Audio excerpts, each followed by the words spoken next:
Okay, you've made it to the last practice problem. Yes, it's long.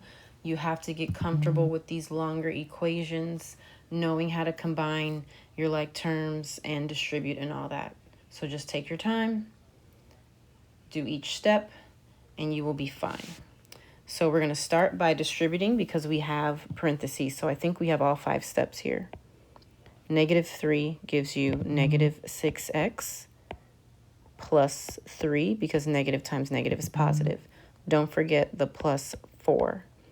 Other side, there's nothing to distribute, so we're just going to bring it down. You may have chosen to combine your like terms already. That's fine. I'm just going to do it one step at a time for the sake of the video. So that's step 1, okay? Step 2, I'm going to do in a different color. I'm going to switch to blue. Now I'm combining like terms. First, on this side, okay? They have to be on the same side. It's the constants. So it's -6x plus 7. Other side, there's variables to combine. They're different signs, so subtract. So you have +8x. And then you also have constants to combine. Different signs to get an overall -7.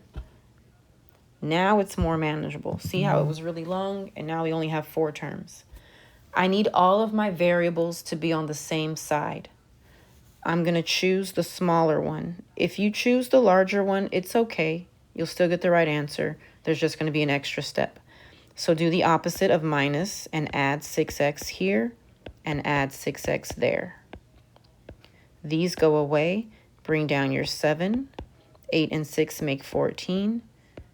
Now, 14x. Now, get rid of this -7 by doing the opposite. See how it worked out with nice, easy numbers? 14 equals 14x.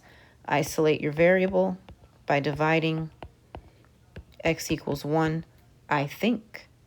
Now, I'm going to check by plugging in a +1 in the place of all my x's.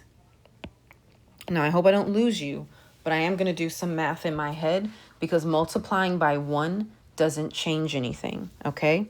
So I'm going to rewrite the problem. -3, 2 times x, okay?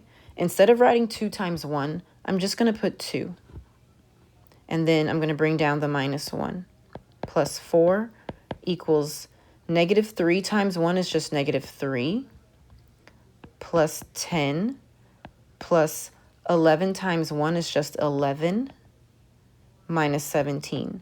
So I did not write the times ones because I did that math in my head, okay? Now I'm going to simplify my parentheses. So bring down the -3. 2 minus 1 is 1. Bring down the plus 4. I'm going to go ahead and just combine these.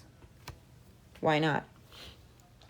I have 20 negatives and 21 positives. So this all balances out to just 1. Negative 3 times 1 is -3. And then if I add 4, I get +1. So I know I'm right because when I plugged in 1 for x, I got 1 on both sides of the equation. Now I can finally box my answer. And you are ready for your exit ticket. You're going to solve and check one equation, then go to the Google form and just put in the answers that you got for the slide that you showed your work on. Okay? Take your time. If it doesn't check out, it's because you're wrong. So go back and solve it again. If you want to do it on paper first and then put it in your slide because it's easier, do whatever you need to do. Just make sure you have the work on your slide and then put it in your Google form.